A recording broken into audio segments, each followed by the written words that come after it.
नमस्कार दोस्तों, स्वागत है आप सभी का आपके अपने YouTube चैनल सक्सेस मंत्रा बाय दीपक राय सर। मैं पिंकी मिश्रा एक बार फिर से हाजिर हूं आपकी क्लास में। दोस्तों, जैसा कि हमने आपसे कहा था कि मैं पहले आपको प्रीवियस ईयर के क्वेश्चन को सॉल्व कराऊंगी, उसके बाद हम आगे के क्वेश्चन को देखेंगे, ठीक है। तो पिछली क्लास में हमने आपको यूपी टेट के प्रीवियस ईयर के क्वेश्चन 2011 के जो है हमने शिक्षण विधि और बाल विकास से रिलेटेड जो है क्वेश्चन कराया, ठीक है, जो कि प्रीवियस ईयर में आ चुका है, ठीक है। आज की विषय है हमारा, आज की क्लास में हम 2013 के क्वेश्चन कराने जा रहे हैं, जो कि प्रीवियस ईयर के आपके यूपी टेट के बाल विकास एवं शिक्षण विधि के क्वेश्चन है, ठीक है। तो हम आज के क्वेश्चन देखेंगे और आज भी हम लोग जो है प्रैक्टिस करेंगे। तो बहुत इंपॉर्टेंट वीडियो है और 5 साल का जो भी है आपका पहले वो रिवीजन कराने के बाद ही हम आगे की क्लास पर चर्चा करेंगे, ठीक है। तो चलिए हम देखते हैं कि पहला क्लास में पहला क्वेश्चन क्या है, ठीक है। तो आप देख सकते हैं आपके स्क्रीन पर है पहला क्वेश्चन, क्या है, शैशवावस्था में बच्चों के क्रियाकलाप डॉट होते हैं। क्या है, शैशवावस्था में बच्चों के क्रियाकलाप कैसे होते हैं। चलिए बताइए इसका आंसर क्या सही होगा। ऑप्शन ए मूल प्रक्रियात्मक। कैसे होते हैं, मूल प्रक्रियात्मक होते हैं, ठीक है। चलिए देखते हैं अगला क्वेश्चन। अगला क्या है, अगला है आपके स्क्रीन पर, अगला है कक्षा में, क्या है, कक्षा में अनुशासन बनाए रखने के लिए सर्वाधिक प्रभावशाली उपाय क्या है। कक्षा में अनुशासन बनाए रखने के लिए सर्वाधिक प्रभावशाली उपाय क्या है। चलिए बताइए इसका आंसर क्या सही होगा। जी दोस्तों बताइए इसका क्या आंसर सही होगा। इसका होगा शिक्षण के रोचक एवं व्यवहारिक बनाना, ठीक है। कक्षा में अनुशासन बनाए रखने के लिए सर्वाधिक प्रभावशाली उपाय है कि आप जो है जब क्लास, एक शिक्षक की ये बहुत ही बड़ी योगदान होती है कि अब वो बच्चों को किस तरीके से पढ़ाता है, ठीक है। तो आप जब जो है क्लास को रोचक बनाएंगे, व्यवहारिक तरीके से बनाएंगे तो क्या होगा, अनुशासन बना रहेगा और ये आपकी क्लास के लिए बहुत प्रभावशाली होगा, ठीक है। तो हम देखते हैं क्या है क्वेश्चन। कक्षा में अनुशासन बनाए रखने के लिए सर्वाधिक प्रभावशाली उपाय क्या है। चलिए बताइए इसका आंसर क्या सही होगा। क्वेश्चन नंबर 2, ऑप्शन बी शिक्षण को रोचक एवं व्यवहारिक बनाना। जी हाँ दोस्तों, कक्षा में अनुशासन बनाए रखने के लिए सर्वाधिक प्रभावशाली क्या है कि क्लास की जो प्रक्रिया है वह क्या होना चाहिए, रोचक एवं व्यवहारिक होना चाहिए, ठीक है। जैसा कि मैंने आपको पिछली क्लास में बताया था कि जो है क्लास को चलाते समय अगर आप वहाँ पे अनुशासन बनाए रखना चाहते हैं तो वहाँ पे आपको क्लास को रोचक बनाना पड़ेगा, इंटरेस्टिंग बनाना पड़ेगा, मतलब कंटिन्यूटी बनी रहनी चाहिए, ठीक है। तो चलिए देखते हैं अगला क्या है। अगला क्वेश्चन है, अगला क्वेश्चन है निम्नलिखित में से किस समूह के बच्चों को समायोजन की समस्या होती है। क्या है क्वेश्चन, निम्नलिखित में से किस समूह के बच्चों को समायोजन की समस्या होती है। वह कौन से बच्चे हैं जिनको समायोजन की समस्या होती है, तो वह है कुशाग्र बुद्धि के बच्चे, ठीक है दोस्तों। इसका आंसर क्या सही होगा, कुशाग्र बुद्धि के बच्चे। चलिए देखते हैं अगला क्वेश्चन। अगला क्वेश्चन है आपके स्क्रीन पर, यह क्या पूछ रहा है कि पूर्वाग्राही किशोर किशोरी अपनी डैश के प्रति कठोर होंगे। पूर्वाग्राही किशोर और किशोरी अपने क्या किसके प्रति कठोर होंगे। चलिए बताइए। जी हाँ दोस्तों, ऑप्शन ए समस्याओं के प्रति, ठीक है। जो पूर्वाग्राही किशोर होते हैं, किशोर और किशोरी, वो क्या करते हैं, अपनी समस्याओं के प्रति पहले से ही क्या होते हैं, वो कठोर होते हैं, ठीक है। तो चलिए देखते हैं अगला क्वेश्चन क्या है। अगला क्वेश्चन है आपकी स्क्रीन पर, यह क्या है, किसी शिक्षक को, क्या है, किसी शिक्षक को,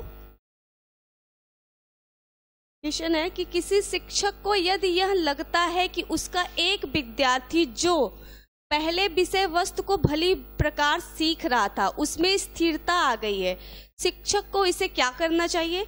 4 ऑप्शन है। पहला ऑप्शन क्या कह रहा है कि अगर अगर शिक्षक को लगता है कि कोई स्टूडेंट है जो कि पहले पढ़ने में बहुत अच्छा था और बहुत अच्छे से सारे कार्य को करता था, लेकिन अब वो क्या है, वो थोड़ा सा धीमी अवस्था में चला गया है, थोड़ा सा स्लो हो गया है, तो उस अवस्था में एक शिक्षक को क्या करना चाहिए। तो चलिए बताइए इसका क्या होगा आंसर। जैसे कि आप पहला ऑप्शन देख सकते हैं कि सीखने की प्रक्रिया की स्वाभाविक स्थिति मानना चाहिए, शिक्षक इसे क्या समझेगा, ये बताइए। दूसरा है विषय को स्पष्टता से पढ़ाना चाहिए। तीसरा है विद्यार्थी को प्रेरित करना चाहिए। चौथा है उपचारात्मक शिक्षण करना चाहिए। तो इसमें से कौन सा आंसर आपको लगता है कि क्या होना चाहिए? जी हाँ दोस्तों, ऑप्शन ए, सीखने की प्रक्रिया की स्वाभाविक स्थिति मानना चाहिए। जी हाँ दोस्तों, क्या होता है कि कभी कभी बच्चों को एक समय ऐसा आता है कि स्टडी जो है उनकी कभी तीव्र से चलती है तो कभी धीमी हो जाती है। तो ये कोई बड़ी बात नहीं है। इसका मतलब ये है कि सीखने की प्रक्रिया की स्वाभाविक स्थिति मानना चाहिए। ठीक है, चलिए देखते हैं अगला क्वेश्चन क्या है। अगला देख सकते हैं आप, अगला क्वेश्चन है संज्ञानात्मक विकास के 4 चरणों संवेदी, पेशी, पूर्व संक्रियात्मक, स्थूल संक्रियात्मक और औपचारिक संक्रियात्मक की पहचान की गई। संज्ञानात्मक विकास के 4 चरण हैं जो कि हैं संवेदी, पेशी, पूर्व संक्रियात्मक, स्थूल संक्रियात्मक और औपचारिक संक्रियात्मक की पहचान की गई। किसके द्वारा ये चारों संक्रियात्मक जो है, संज्ञानात्मक विकास के 4 चरणों की पहचान किसके द्वारा की गई, जरा बताइए हमको। जी हाँ दोस्तों, ऑप्शन डी, पियाजे द्वारा। जी हाँ दोस्तों, ये पियाजे द्वारा इन सभी की पहचान की गई। ठीक है, चलिए देखते हैं अगला क्वेश्चन क्या है आपकी स्क्रीन पर। अगला क्वेश्चन देखते हैं, कक्षा में विद्यार्थियों को अधिगम के लिए प्रेरित करने हेतु किस युक्ति का अनुप्रयोग आप नहीं करते हैं? इसका आंसर क्या सही होगा? 4 दिए हैं, इसमें बताइए क्या होगा, किसका प्रयोग आपको नहीं करना चाहिए या फिर आप नहीं करते हैं। तो इसका आंसर क्या सही है? जी हाँ दोस्तों, उनकी अत्यधिक प्रशंसा नहीं करनी चाहिए। ठीक है, क्या है, कक्षा में विद्यार्थियों को लर्निंग के लिए जो है अधिक प्रशंसा नहीं करनी चाहिए। ठीक है, चलिए देखते हैं अगला क्वेश्चन क्या है। अगला क्वेश्चन है, बुद्धि एवं सृजनात्मकता में किस प्रकार का सहसंबंध पाया गया है? बुद्धि एवं सृजनात्मकता में किस प्रकार का सहसंबंध पाया है? धनात्मक। क्या है? धनात्मक। कौन सा संबंध पाया गया है दोस्तों? धनात्मक। ठीक है, चलिए देखते हैं दोस्तों, जिस प्रकार से बुद्धि का जो है, जिस तरीके से बच्चों का माइंड वर्क करता है उसी प्रकार सृजनात्मक भी बढ़ता है। ठीक है, अगर उनकी बुद्धि जो है तीव्र होगी तो सृजनात्मक तीव्र होगी, बुद्धि कम होगी तो सृजनात्मक भी कम होगी। तो इसीलिए इन दोनों का संबंध कैसा है? धनात्मक। ठीक है, चलिए देखते हैं अगला क्या है। अगला क्वेश्चन है, कोहलबर्ग का विकास सिद्धांत निम्न में से किससे संबंधित है? क्या है क्वेश्चन? कोहलबर्ग का विकास सिद्धांत निम्न में से किससे संबंधित है? चलिए बताइए इसका आंसर क्या सही होगा। ऑप्शन सी, नैतिक विकास से। किससे? नैतिक विकास से। अगला क्वेश्चन देखते हैं, अगला क्वेश्चन है आपकी स्क्रीन पर। अगला देखते हैं क्या है। अगला क्वेश्चन है कि किस अधिगम मनोवैज्ञानिक ने बाल विकास अधिगम विकास में पुरस्कार को महत्व नहीं दिया है? दोस्तों, जैसा कि आपको पता है कि शिक्षण के क्षेत्र में यदि बच्चा या कहीं भी क्षेत्र में कोई अच्छा कार्य करता है तो हम उनकी उत्सुकता को, उनकी रुचि को, उनके कार्य को आगे निरंतर बढ़ाने के लिए हम लोग कोशिश करते हैं कि उनको पुरस्कार से सम्मानित करते हैं, जिससे उनके अंदर आत्मनिर्भर हो और भी आगे बढ़े। ठीक है, तो हम लोग क्या करते हैं, उनको पुरस्कार से सम्मानित करते हैं जिससे वो आगे बढ़े। ठीक है, लेकिन कौन है वो? गुथरी, जिन्होंने इसे क्या कहा है? महत्व नहीं दिया है, पुरस्कार को उन्होंने महत्व नहीं दिया है। तो इसका आंसर क्या सही होगा? Option D, गुथरी। ठीक है, क्वेश्चन है, शिक्षण प्रक्रिया में निम्नलिखित में से किसका भली प्रकार ध्यान रखना चाहिए? जी हाँ दोस्तों, ऑप्शन ए, विद्यार्थियों की सक्रिय सहभागिता। विद्यार्थियों का देखिए क्लास में सक्रिय सहभागिता बहुत ही अनिवार्य है एक शिक्षक के लिए। वार्तालाप का माहौल और क्वेश्चन का करना अगर क्लास में बना रहेगा तो इससे जो है शिक्षण में और भी प्रक्रिया जो है अच्छी तरीके से निरंतर बनी रहेगी। ठीक है, इससे बच्चों का माहौल भी अच्छा रहेगा और उनके कार्य करने की क्षमता भी बढ़ती रहेगी। ठीक है, चलिए देखते हैं अगला क्या है। अगला क्वेश्चन देखते हैं, अगला है कि संवेग व्यक्ति की उत्तेजित दशा है, यह कथन निम्नांकित में से किसका है? क्या है? संवेग व्यक्ति की उत्तेजित दशा है, यह कथन किसने कहा है? चलिए बताइए। ऑप्शन बी, वुडवर्थ ने। किसने कहा है? ऑप्शन बी, वुडवर्थ ने। चलिए देखते हैं अगला क्वेश्चन है आपकी स्क्रीन पर। अगला क्वेश्चन देखते हैं क्या है कि निम्नलिखित व्यक्तियों में से कौन अपने बच्चों को आंतरिक प्रेरणा दे रहा है?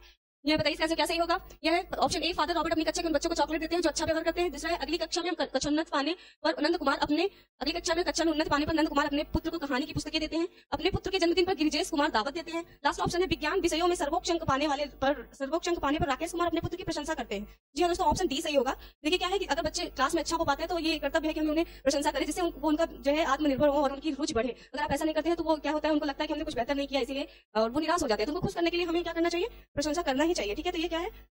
ऑप्शन डी इसका सही होगा। अगला देखते हैं, अगला है, पियाजे मुख्यतः किसके क्षेत्र में योगदान के लिए जाने जाते हैं? बताइए, पियाजे मुख्यतः किसके क्षेत्र में योगदान के लिए जाने जाते हैं? क्वेश्चन नंबर 14 बताइए। ज्ञानात्मक विकास के लिए। किसके लिए? ज्ञानात्मक विकास के लिए, ज्ञानात्मक विकास के क्षेत्र में योगदान के लिए जाने जाते हैं। कौन? वो पियाजे है। ठीक है, मुख्यतः। चलिए देखते हैं अगला क्वेश्चन क्या है। अगला देखते हैं, अगला क्वेश्चन है, विकास का वही संबंध परिपक्वता से है जो उद्दीपन का किससे है? प्रतिक्रिया से है। विकास का वही संबंध परिपक्वता से है जो उद्दीपन का किससे है? प्रतिक्रिया से है। ठीक है, अगला देखते हैं अगला क्वेश्चन क्या है। अगला है, शैक्षिक विकास में मूल्यांकन का अर्थ है। क्या है? शैक्षिक विकास में मूल्यांकन का अर्थ है। क्या है? इसका आंसर सही बताइए। छात्रों की प्रगति का आकलन, कक्षा अभिलेखों का मूल्यांकन, कार्य निष्पादन का मूल्यांकन, ज्ञान क्षमता का मूल्यांकन। बताइए इसका आंसर क्या सही होगा। क्वेश्चन नंबर 16 ऑप्शन डी, ज्ञान क्षमता का मूल्यांकन। कौन सा सही होगा? ज्ञान क्षमता का मूल्यांकन। अगला देखते हैं अगला क्वेश्चन क्या है। अगला क्वेश्चन है आपकी स्क्रीन पर, जब कभी दो या अधिक व्यक्ति एक साथ मिलते हैं और एक दूसरे को प्रभावित करते हैं तो वो एक सामाजिक समूह का निर्माण करता है। यह कथन बताइए कैसा है दोस्तों? जब दो व्यक्ति मिलते हैं एक दूसरे से तो वह क्या करते हैं? सामाजिक समूह का निर्माण करते हैं। जब एक दूसरे को प्रभावित करते हैं तो सामाजिक समूह का निर्माण करते हैं। तो क्या यह कथन सत्य है? क्या है यह बताइए कथन के बारे में। जी हाँ दोस्तों, ऑप्शन बी सत्य है। ठीक है, यह सत्य है। जब दो या दो से अधिक व्यक्ति एक साथ मिलते हैं, किसी को प्रभावित करते हैं तो वह सामाजिक समूह का निर्माण करते हैं। यह कथन सत्य है। चलिए देखते हैं अगला क्वेश्चन क्या है। अगला क्वेश्चन है, कौन से गुण क्या है? कौन से गुण अच्छे मानसिक स्वास्थ्य के नहीं है? ध्यान दीजिएगा, नहीं है। कौन से गुण अच्छे मानसिक स्वास्थ्य के लिए सही नहीं है? ऑप्शन सी, बहुत विनीत, स्वयं में सीमित। जी हाँ दोस्तों, यह ऑप्शन आपका सही नहीं है। ठीक है, चलिए देखते हैं। बहुत विनीत, स्वयं में सीमित। अगला देखते हैं अगला क्वेश्चन क्या है। अगला है, बच्चों के सामाजिक विकास में डैश का विशेष महत्व है। बच्चों के सामाजिक विकास में किसका सबसे ज्यादा महत्व है? चलिए बताइए इसका आंसर क्या सही होगा। ऑप्शन ए, खेल का।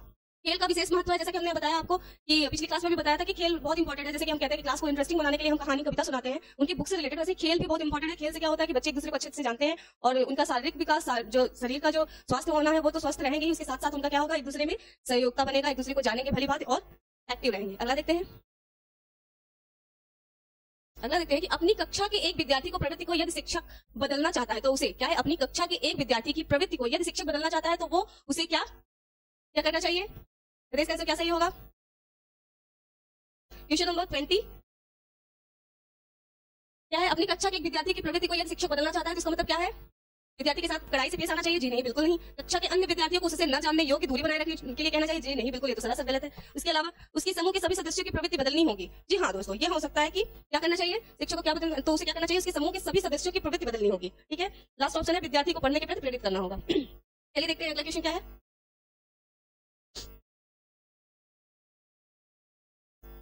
क्वेश्चन है, भाटिया बैटरी का प्रयोग निम्न में से किसके परीक्षण हेतु किया जाता है? क्या है? भाटिया बैटरी का प्रयोग निम्न में से किसके परीक्षण हेतु किया जाता है? चलिए बताइए। जी हाँ दोस्तों, ऑप्शन बी, बुद्धि परीक्षण के हेतु। भाटिया बैटरी का प्रयोग जो है 1953 में शुरू हुआ। किसके द्वारा? भाटिया बैटरी का प्रयोग यह बुद्धि परीक्षण के लिए इस्तेमाल किया जाने लगा 1953 से इसका निर्माण हुआ। ठीक है, अगला देखते हैं। अगला क्या है। अधिगम क्षमता निम्नलिखित में से किससे प्रभावित नहीं होती है? क्या क्वेश्चन? अधिगम क्षमता निम्नलिखित में से किससे प्रभावित नहीं होती है? बताइए इसका आंसर क्या सही होगा। ऑप्शन डी, राष्ट्रीयता से। जी हाँ दोस्तों, आनुवंशिकता, वातावरण, सभी इस जगह से हम कुछ न कुछ सीख सकते हैं, मगर जो राष्ट्रीयता है वह अधिगम क्षमता के उदाहरण सही नहीं है। ठीक है, चलिए देखते हैं अगला क्वेश्चन क्या है। अगला देखते हैं। अगला है, माँ बाप के साये से बाहर निकल अपने साथी बालकों की संगत को पसंद करना संबंधित है? किससे संबंधित है? ऑप्शन सी, उत्तर बाल्यावस्था से। जी हाँ दोस्तों, जो 3 से 6 वर्ष की अवधि होती है वो क्या होती है? उत्तर बाल्यावस्था होती है। जो शैशवावस्था होती है वो जन्म से लेकर 6 वर्ष तक होती है। ठीक है, उसमें क्या होता है, बच्चे जब 3 से 6 वर्ष होते हैं, शैशवावस्था तो आपका जन्म से लेकर 6 वर्ष तक होता है, लेकिन जो उत्तर बाल्यावस्था है वो 3 से लेकर 6 वर्ष तक होती है। इस उम्र में बच्चे क्या करते हैं? वो अपने उम्र के बच्चों के साथ खेलना कूदना पसंद करते हैं, उनसे अपनी बातें कहना पसंद करते हैं, जिसकी वजह से वो क्या करते हैं? अपने माँ बाप के साये से बाहर निकलकर अपने साथियों के संगत में रहना पसंद करते हैं। ठीक है, तो ये स्वाभाविक है। चलिए देखते हैं अगला क्या है। अगला है, मानसिक परिपक्वता की ऊंचाई को छूने के लिए प्रयत्नरत रहना संबंधित है? किससे संबंधित है? मानसिक परिपक्वता की ऊंचाई को छूने के लिए प्रयत्न रहना संबंधित है किशोर अवस्था से। किस अवस्था से संबंधित है? किशोर अवस्था से। अगला देखते हैं, अगला क्वेश्चन क्या है। क्वेश्चन नंबर यह था 24। अगला क्वेश्चन देखते हैं। अगला क्वेश्चन है, सीखने का प्राथमिक मूलभूत नियम संबंधित है?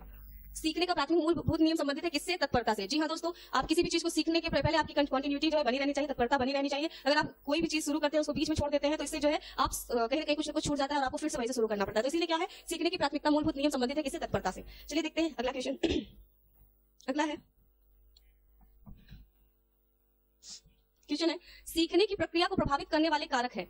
क्या है? सीखने की प्रक्रिया को प्रभावित करने वाले कारक हैं उपयुक्त सभी। जी हाँ दोस्तों, आप अनुकरण, प्रशंसा एवं निंदा एवं प्रतियोगिता, हर जगह से इंसान कुछ न कुछ सीखता है, तो ये सभी जो है कारक है सीखने के लिए। दोस्तों आगे बढ़ने से पहले आप सभी के लिए एक इंपॉर्टेंट जानकारी देना चाहते हैं। जैसे आप सभी जो है घर बैठे या फिर ऑनलाइन आप ऑनलाइन यूपीएससी या फिर यूपी स्टेट की किसी भी एग्जाम की तैयारी करना चाहते हैं, चाहे वो यूपीपीसीएस हो या यूपीएससी हो या यूपीएसआई हो या फिर कोई भी यूपी स्टेट की जो है एग्जाम देना चाहते हैं और उसकी तैयारी करना चाहते हैं, तो दोस्तों आप अभी इसी वक्त आप अनअकैडमी जो है डाउनलोड कर सकते हैं अनअकैडमी को। ठीक है, इसके अलावा अगर आप देख सकते हैं कि उस पर दीपक राय सर जो है पढ़ा रहे हैं अनअकैडमी पर, बहुत सारी क्लासेस वो लेकर आ ही रहे हैं, तो अगर आप उस पर सब्सक्रिप्शन लेना चाहते हैं तो आप जो है ये रेफरल कोड यूज करेंगे जिससे आपको फ्री में 10% का डिस्काउंट मिल जाएगा। ठीक है, इसके अलावा हम आपको और भी जानकारी देना चाहते हैं, आगे देख सकते हैं ये जो है अनअकैडमी पर आप जीके का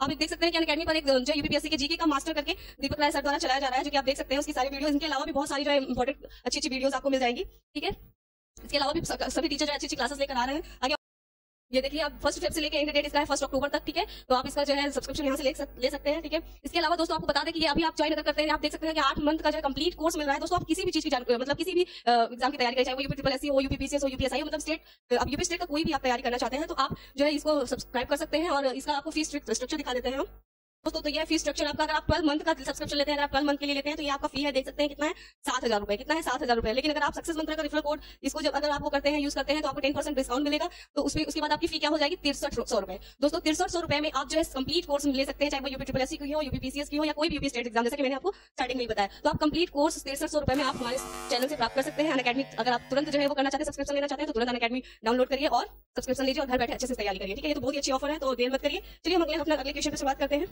देखते हैं अगला क्वेश्चन क्या है।